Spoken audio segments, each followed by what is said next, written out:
Taylor McKenzi, and I'm from Austin, Texas. When I was younger, I knew that I wasn't like the other little girls around me. When we would play pretend, I would often choose, Harry Potter as opposed to Hermione. I liked both dinosaurs and horses. There was a lot of gray area in there. I decided to go into acting in my early 20s. I got my degree in acting, and that was a lot of fun. But due to bills and stuff, I had to put that on pause for a second, pay the bills, go to work. When COVID hit, however, in 2020, I refocused. I wanted to follow something that made me happy again, so I decided to audition for Stella Adler's Studio of Acting from New York because they were offering online classes. I auditioned, got accepted, and got into the class.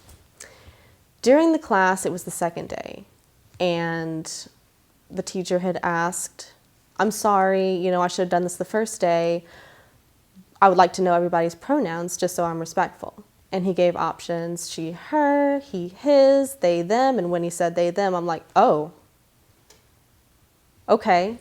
I almost said they, them. I never had explored my gender identity before. I grew up very Christian, so a lot of that was repressed.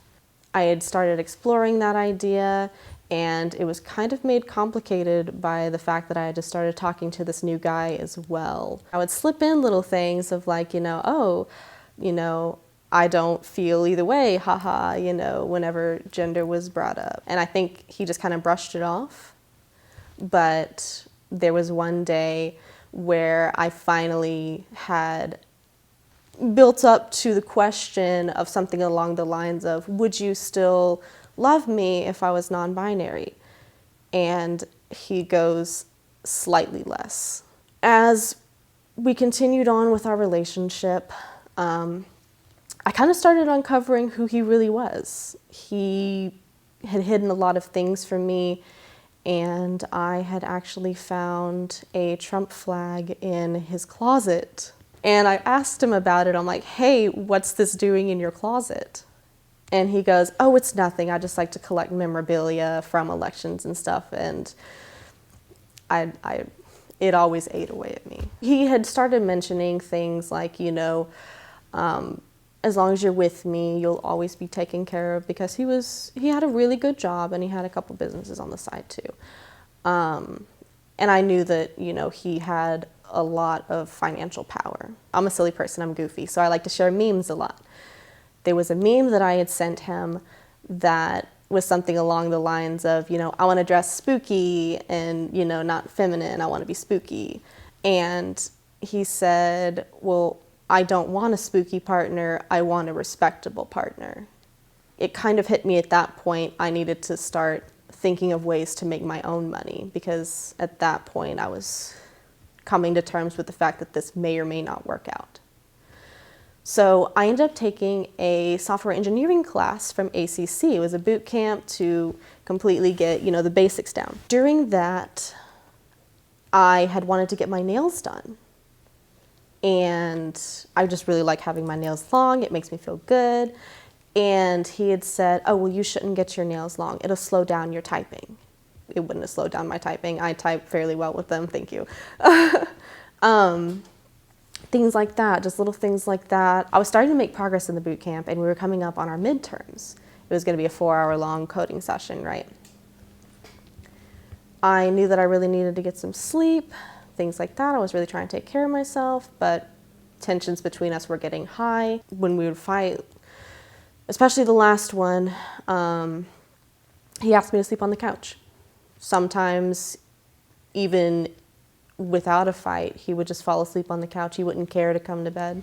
The day before the midterm, I was on the way to San Antonio to get my first dose of the COVID vaccine. On the way there, I really admitted to myself that I had one of two options. I could either stay with him and force myself to be this hyper-feminine person that he wanted me to be, the one who wore dresses, but not too much. Or I could choose to be myself. It took me a while to get there because that allure of financial security was something that I'd always wanted and always looked for my entire life. When I got home from San Antonio, I told him, hey, I need to stay at my sister's a while. I'm gonna go. I'm gonna have my friend come and help me get my stuff tomorrow, and I'm gonna stay with her. And he said, no, you can just continue sleeping on the couch. The next morning, I woke up knowing what I had to do.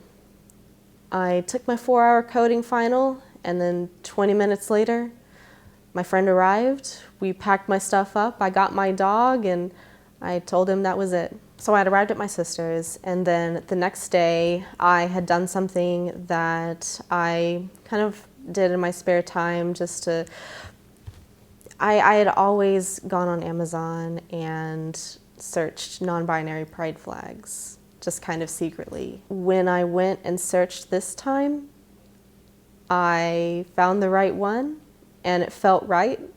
I added it to my cart, clicked buy, and that was that. I knew that I had finally chosen myself, and that was the best thing I ever did for myself.